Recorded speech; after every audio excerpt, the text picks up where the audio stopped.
1월 7일 오늘도 주님 생각. 마가복음 3장 7절부터 19절까지의 말씀. 첫 번째 나눔입니다. 그러나 예수께서는 자기가 누구인지 말하지 말라고 엄하게 꾸짖으셨습니다. 왜 전하지 말라고 하셨을까요? 신학적으로 생각해 보자면 아직 때가 이르지 않았기 때문에 전하지 말라고 하셨을 것입니다. 그러나 그뿐만은 아니었을 것 같다는 생각이 듭니다. 그들이 소개하는 예수는 누구일까요? 그들은 주변에 예수에 대해서 말할 때 어떻게 말했을까요? 본문의 사건과 행적을 따라가 보자면 아마 사람들은 예수에 대해 말할 때 병을 치료하는 마법사 정도로 말했거나 기적을 일으키는 사람 정도로 말했을 가능성이 큽니다. 조금 더 집중하고 따라다녔다면 능력 있는 선생 정도로 설명했을 수도 있습니다. 그러나 이는 다 틀린 얘기입니다. 우리 예수님을 그 정도의 인물로 설명하기에는 예수님은 너무나 크신 분이십니다. 치료도 놀랍고 귀신을 내쫓는 것도 놀랍고 통찰력 넘치는 가르침도 놀랍습니다. 그러나 예수님은 여전히 그 정도 분이 아니십니다.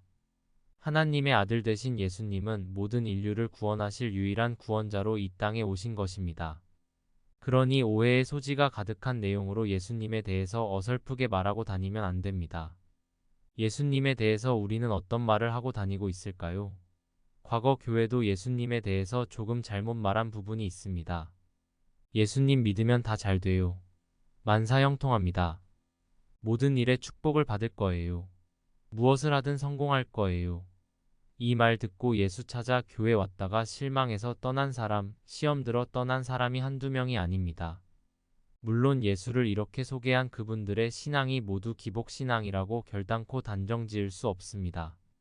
그저 경험과 기쁨에서 나온 순수한 설명이었을 것입니다.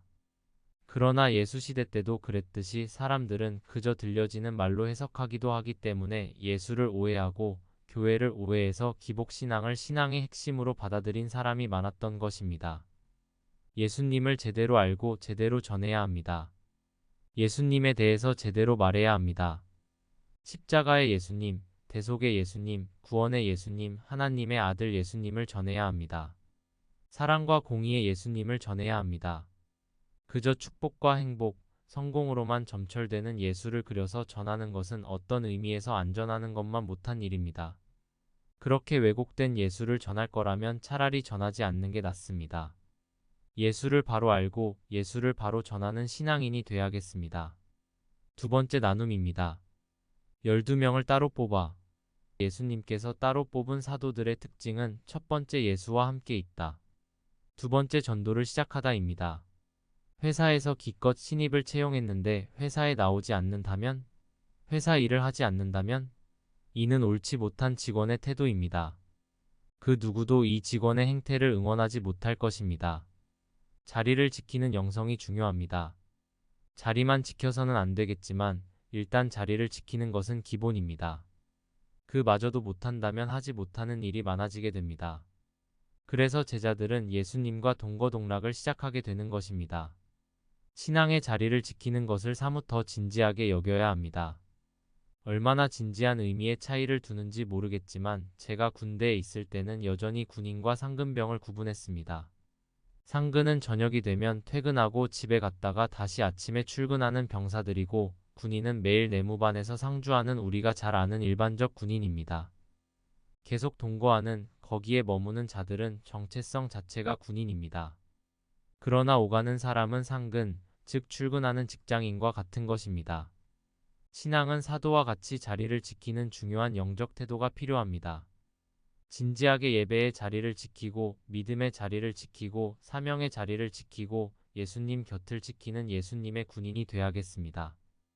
결국 그렇게 예수님 곁에 함께 거하며 전도하는 자가 돼야 합니다. 무엇보다도 제자는 전도로 부름받은 사람입니다.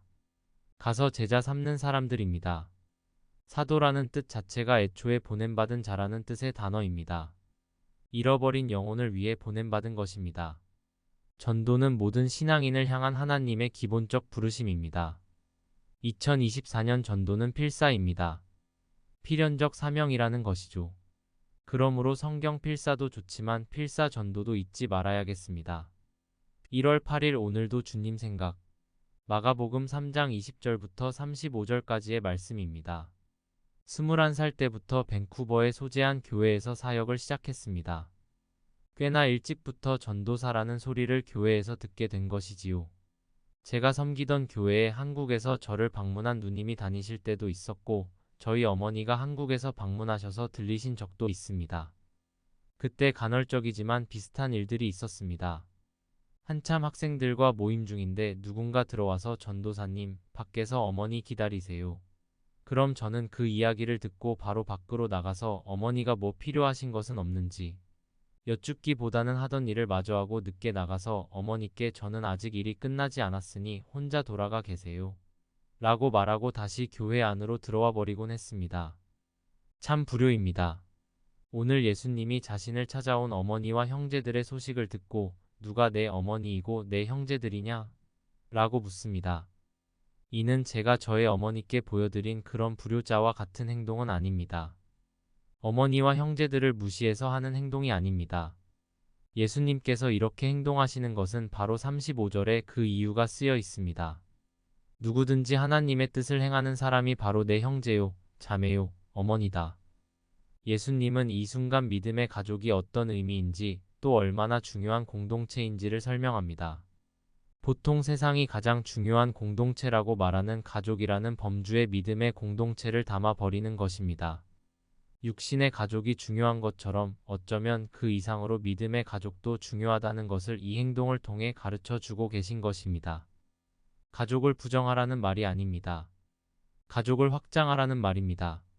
믿음의 일원들과 진짜로 가족이 되라는 말입니다. 교회는 가족 공동체입니다. 믿음으로 묶여진 공동체는 가족입니다. 피를 나눈 형제요 자매입니다. 예수의 보혈은 참으로 우리의 피보다 더 진합니다. 이러한 믿음의 공동체, 바우교회 되길 기도합니다. 형제 자매가 호칭이 아닌 진짜 관계의 의미를 갖기 원합니다. 그리고 무엇보다 함께 하나님의 뜻을 행하는 믿음의 가족 공동체 되길 기도합니다. 2024년 바우교회는 더욱 끈끈하고 함께 하나님의 일을 하는 가족 공동체가 될 것입니다. 1월 9일 오늘도 주님 생각. 마가복음 4장 1절부터 20절까지의 말씀입니다. 첫 번째 나눔입니다. 목사로 오래 살다 보니까 자꾸 착각합니다. 자꾸 말씀을 전하는 자의 입장에서만 이 말씀을 전하게 됩니다. 그러니 이 본문으로 묵상하거나 설교할 때면 과연 성도들은 어떤 마음밭으로 설교를 듣고 있을까? 하는 정도의 묵상과 생각을 하게 되는 것입니다. 그러니 결론을 내려도 성도님들, 하나님의 말씀을 잘 듣는 옥토밭이 되세요. 라는 정도의 적용으로 끝날 때도 많습니다. 그러나 이 아침, 이 본문 앞에 나 자신을 세우며 이런 질문을 하게 됩니다. 나는 하나님의 말씀을 어떻게 받고 있는가? 말씀을 받는 나의 마음밭은 어떤가?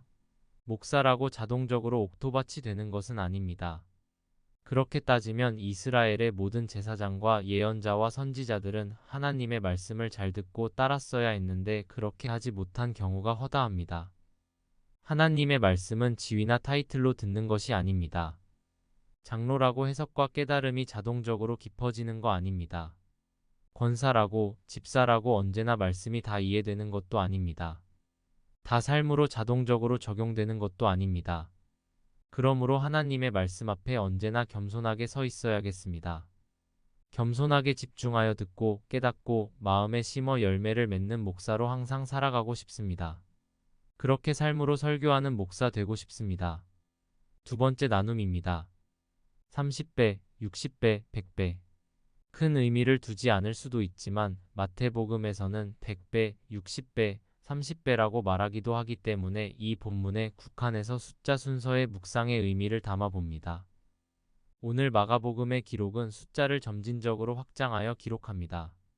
그렇게 생각해보면 말씀 묵상으로 얻어지는 열매는 점진적 확장을 의미합니다. 한 번에 변하면 좋습니다. 한 번에 100배를 거두면 좋습니다.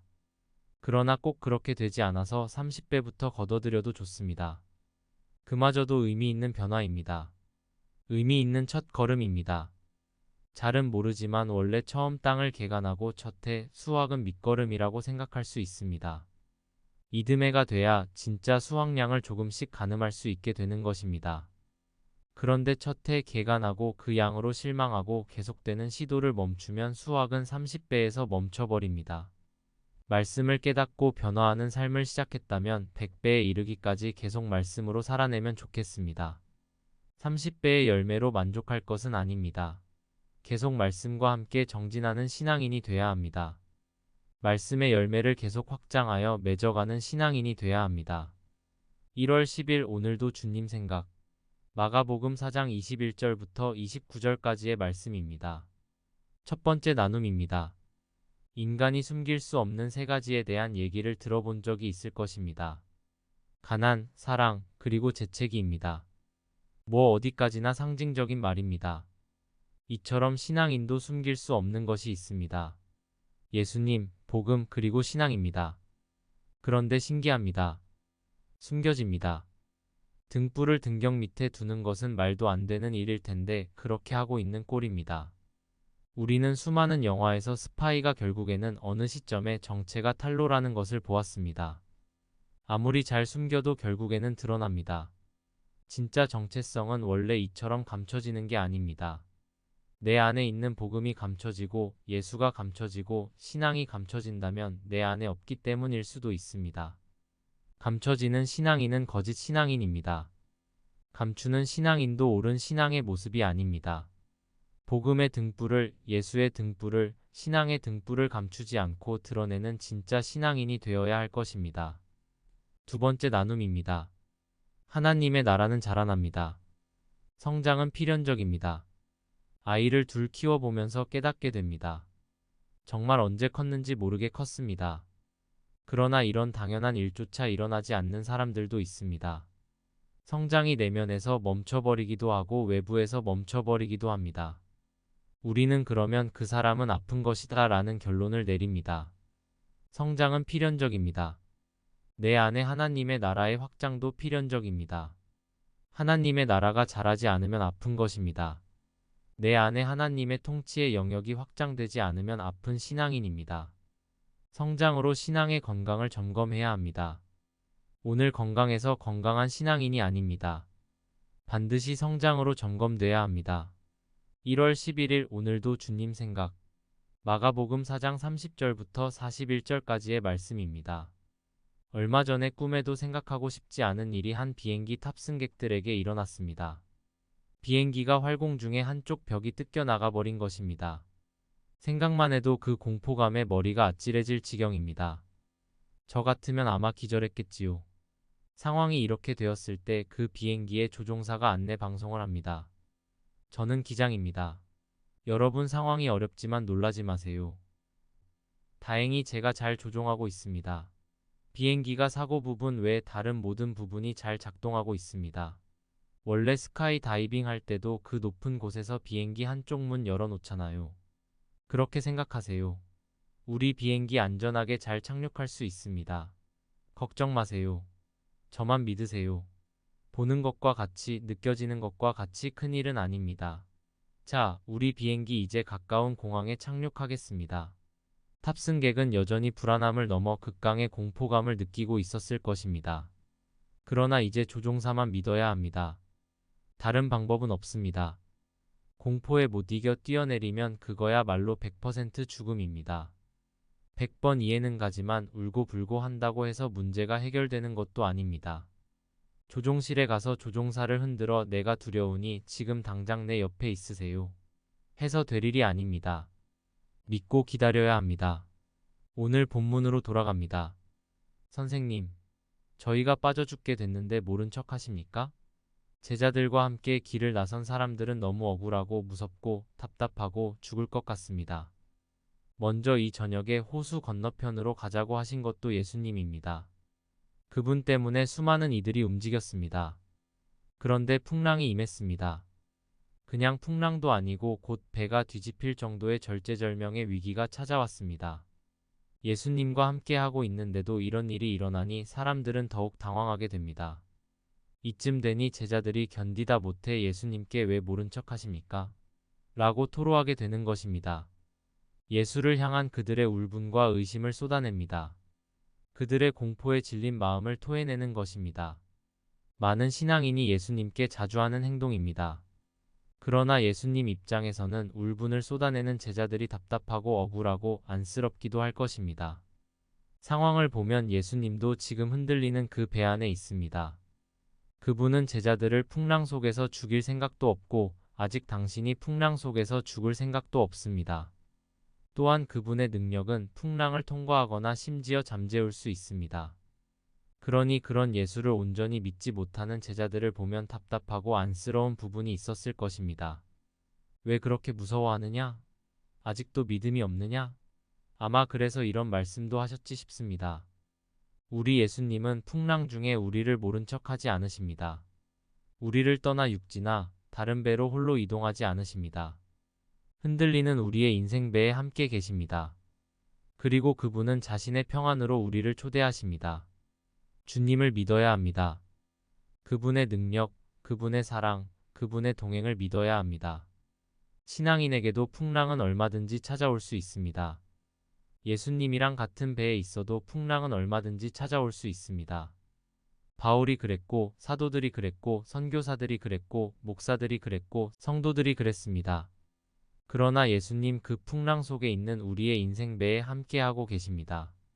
믿음으로 살아야 합니다. 믿음으로 승리해야 합니다. 믿음 안에 평안해야 합니다. 하나님을 믿는 것 말고는 방법이 없습니다. 주께서 안전하게 착륙하게 하실 것입니다. 아멘. 1월 12일 오늘도 주님 생각. 마가복음 5장 1절부터 20절까지의 말씀입니다. 첫 번째 나눔입니다. 예수님은 귀신에게 물으십니다. 내 이름이 무엇이냐? 귀신에게 관심이 있어서 물으시는 게 아닙니다. 그 귀신의 정체를 파악해 내쫓으시려는 것입니다. 왜냐하면 예수님의 진짜 관심은 귀신에게 있지 않고 그 사람에게 있기 때문입니다. 우리는 간혹 오컬트 장르의 영화를 봅니다. 꽤나 무서운 장면들이 많이 나옵니다. 귀신 들린 아이나 사람의 모습과 음성은 언제나 소름 끼치게 표현됩니다. 자주 극중 소위 말하는 구마사제들이 가서 귀신을 내쫓습니다. 사람들은 그 소름 끼치고 강력한 귀신과 신비한 능력을 보여주는 사제의 대결에 집중합니다. 그리고 이 영화적 대결의 말미에 청중들이 기억하는 것은 귀신에 들렸던 피해자가 아닌 흥미로운 대결을 보인 소위 말하는 강력한 사제와 소름 끼치는 귀신인 경우가 많습니다. 보신 오컬트 영화 중에 귀신에게서 자유를 얻은 이의 이름을 떠올려 보세요. 생각이 잘 나던가요? 아마 사제와 귀신 정도가 더 명확하게 기억나는 분들이 꽤 계실 것이라고 생각됩니다. 그러나 우리 예수님은 언제나 귀신 따위에게 관심을 두시지 않습니다. 귀신은 죽이고 내쫓는 존재일 뿐이죠. 예수님의 관심은 언제나 잃어버린 영혼입니다. 고통 중에 있는 영혼, 구원이 필요한 한 영혼에게 관심을 가지십니다. 감히 귀신 따위가 혹은 귀신들 따위가 하나님의 귀한 피조물들을 망가뜨리는 것을 용납하지 않으십니다. 그 결과 오늘 본문에서도 보다시피 예수님은 한 영혼을 위해 2,000마리의 돼지도 가차없이 희생시키는 것입니다. 하나님의 관심은 잃어버린 영혼입니다. 아픈 영혼입니다. 우리도 아픈 영혼에게 관심을 가져야 합니다. 그 사람을 살리기 위해 기도해야 합니다. 그 사람을 살리기 위해 나의 자산, 돼지를 희생시켜야 한다면 그마저도 할 줄 알아야 합니다. 돼지 2,000마리는 재산상의 큰 피해가 맞습니다. 그러나 영혼을 살릴 수 있다면 지불되어야만 하는 가치입니다. 예수님은 나를 살리기 위해 감히 비교할 수 없는 예수님의 보혈을 십자가 위에서 흘리셨습니다. 우리의 관심은 잃어버린 영혼, 아픈 영혼, 고난 가운데 있는 영혼을 향해야 합니다. 그 영혼을 살리기 위한 필연적 지불은 망설이지 말아야 합니다. 지불이 없이 구원이 없었다는 사실을 기억해야 합니다. 이제 우리도 그 십자가의 지불을 한 영혼을 위해 해야 할 때입니다. 두 번째 나눔입니다. 예수께 떠나달라고 부탁하는 사람들 참 많습니다. 예수님이 하신 일은 선하신 일입니다. 한 영혼을 살리는 일입니다. 아무도 이 사람을 살리지 못했는데 그런 사람을 회복한 것이니 얼마나 놀라운 일인가요? 그러나 사람들은 그런 예수께 떠나달라고 부탁합니다. 2,000마리의 돼지의 죽음이 이렇게 그들의 마음을 다치게 만들었습니다. 예수님이 오셔서 사람을 회복시키는 것은 좋아할 수 있습니다. 그런데 적어도 내 재산은 건들지 말아야 합니다. 나의 유익은 건들지 말아야 합니다. 나의 영역은 침범하지 말아야 합니다. 그런데 예수님께서 나의 재산인 돼지에 침범한 것입니다. 예수님께 은혜는 바라면서 내가 정해놓은 선을 넘으면 주님 나를 떠나세요. 라고 말하는 이기적인 신앙인들, 어리석은 신앙인들이 있습니다. 돼지 좀 데리고 살아보겠다고 예수님 내쫓는 최악의 결정을 내리지 않기를 도전합니다. 돼지 살리겠다고 귀신과 동거하는 삶을 선택하는 최악의 결정은 더더욱 내려서는 안 될 일입니다. 예수님, 제발 제 인생에서 떠나지 말아주소서. 이게 정답입니다. 1월 13일 오늘도 주님 생각. 마가복음 5장 21절부터 43절까지의 말씀입니다. 예수님은 지금 수많은 군중과 있습니다. 그 중에는 자신의 죽어가는 딸 아이를 위해 간절히 예수를 찾는 야이로라는 사람이 있습니다. 또 12년이나 혈류병을 앓고 있어서 간절히 예수를 소망하여 군중을 뚫고 나온 여인도 있습니다. 예수님 곁에 있다고 모두가 간절한 것은 아닙니다. 군중과 이 두 사람이 보여주는 간절함의 온도의 차이는 확실합니다. 실제로 그렇습니다. 많은 경우 간절히 기도하세요.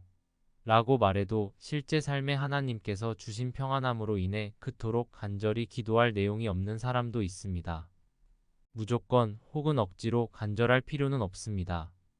간절할 필요가 없는 평안한 삶에 대한 진심 어린 감사, 그리고 간절할 것이 없는 와중에도 예수를 따라다니는 삶으로 충분합니다. 믿음은 억지 심파여야만 하는 것은 아니니까요.